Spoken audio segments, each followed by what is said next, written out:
حالا هتقومي تجربيها لانها بجد فعلا سهلة وبسيطة جدا، ومكوناتها ولا اي حاجة، وما بتاخدش منك ثواني وبتعمليها، ومش شرط يعني نبقى في رمضان علشان نستنى ناكلها. بجد حلوة جدا وسهلة وما بتاخدش معاكي وقت. بصي عاملة ازاي، زي بره واحلى كمان من بره مليون مرة. بكوبايتين بس كده من المية، عليهم معلقة كبيرة معلقة صغيرة من الخميرة الفورية، ومعلقة كبيرة من السكر. هندوب الخميرة والسكر والمية كويس جدا. المية تكون فترة، لا ساقعة ولا سخنة قوي. ومعانا كوبايتين من الدقيق، وعليهم نص كوباية من دقيق البسبوسة الخام اللي هو دقيق السميد، مش الأكياس، عشان الأكياس بيبقى عليها مكونات إضافية.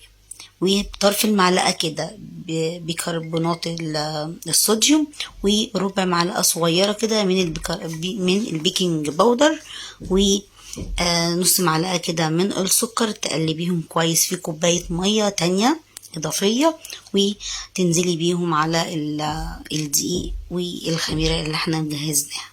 هنقلب كويس جدا كده، وياريت لو بالخلاط او الهاند بلندر تضربيها كويس جدا عشان ما يبقاش فيه اي حبيبات او اي تكتلات واحنا بنستخدمها.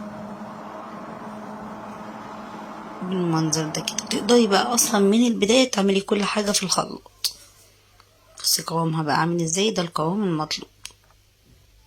هنسيبها 5 دقايق على جنب كده ترتاح، وبعد كده هنبتدي نستخدمها. هنقلها في حاجة ليها بوز كده تسهل عليا التشكيل.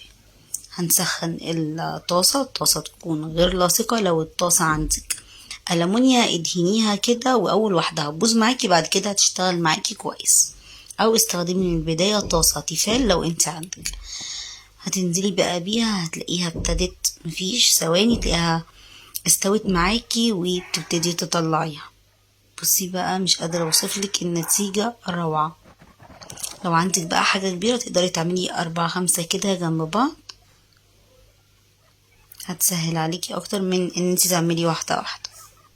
عندي الطاسة مايلة كده فمش مديه الشكل المدور زي ما كنت عملت واحدة واحدة. بصي بقى عاملة ازاي، تجنن. النتيجة عجباني جدا. هنحضر لها بقى المكسرات، وهنبتدي نحشيها بالمكسرات، نقليها ونحطها في شربات. يكون الشربات لو انت عايزاها مقرمشة الشربات يكون تقيل، لو انت عايزاها تكون طرية ومش مقرمشة ولا ناشفة الشربات يكون خفيف. بصي تطلعيها بقى هي سخنة على الشربات بارد، سواء كان تقيل او خفيف الشربات يكون بارد وهي سخنة. هنجهز بقى المكسرات بتاعتنا كده. نص كوباية من السوداني، على ربع كوباية من جوز الهند، على معلقة صغيرة من السكر. تقدري تستخدمي سوداني، تقدري تستخدمي اي نوع من انواع المكسرات اللي انت حباها. وهنبتدي نحشيها بقى من المنظر ده كده. بصي هتقفل معاكي بمنتهى السهولة لان العجينة ناجحة جدا. بصي رهيبة. بس اهم حاجة لما تكوني بتعمليها اول ما تطلعيها من الطاسة تبتدي تغطي الحاجة اللي انت بتطلعي فيها فوطة كده نضيفة وتغطيها. تقدري تعمليها بايدك وتقدري تعمليها بالجهاز ده، بيسهل عليكي اكتر.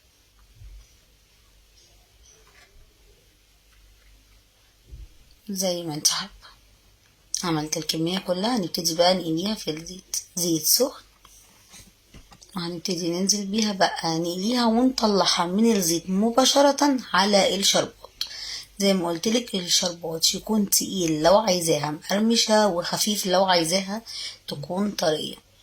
الشربات هيكون بارد وهي هتطلع سخنة من على النار، ننزل فيها مباشرة زي ما هتشوفي كده على الشربات. الخطوة دي مهمة جدا، بتطلع معاكي النتيجة ممتازة. يعني لو حطيتيها في شربات سخن هتلاقيها طريت معاكي قوي، وحسيتي انها زي اللي عجنت كده، لان هي سخنة والشربات سخن في نفس الوقت، وبالذات لو الشربات خفيف. لو تقيل عادي ممكن تمشي معاكي، لكن لو الشربات خفيف وطلعتيها من النار سخنة والشربات سخنة هتشرب كمية شربات كمان كتيرة جدا، فاهماني؟ بصي بقى عاملة ازاي، مش قادرة اوصفلك ايه الجمال والطعامة والحلاوة، رهيبة رهيبة رهيبة. انا مغمقاها شوية، بحب احمصها قوي، ما بحبش اطلعها بيضة. برضك التحميصة دي بتطلعها معاكي مقرمشة وفي نفس الوقت طرية من جوه. لو طلعتيها لونها فاتح شوية هتطلع معاكي طرية قوي قوي زيادة عن اللزوم. بصي عاملة ازاي، ورهيبة رهيبة رهيبة بجد. قومي بقى مستنية ايه، جربيها حالا. الموضوع سهل وبسيط ومش محتاج اي مكونات خزعبلية ومش موجودة. اظن بقى تستاهل، تسلم ايدك. هستنى رأيكم في التعليقات، ما تنسوش تعملوا كومنت ولايك وشير عشان الفيديو ينتشر ويوصل للمزيد من المتابعين، وكمان فيديوهاتي توصل لك بمنتهى السهولة لانك على طول متفاعلة معايا. السلام عليكم.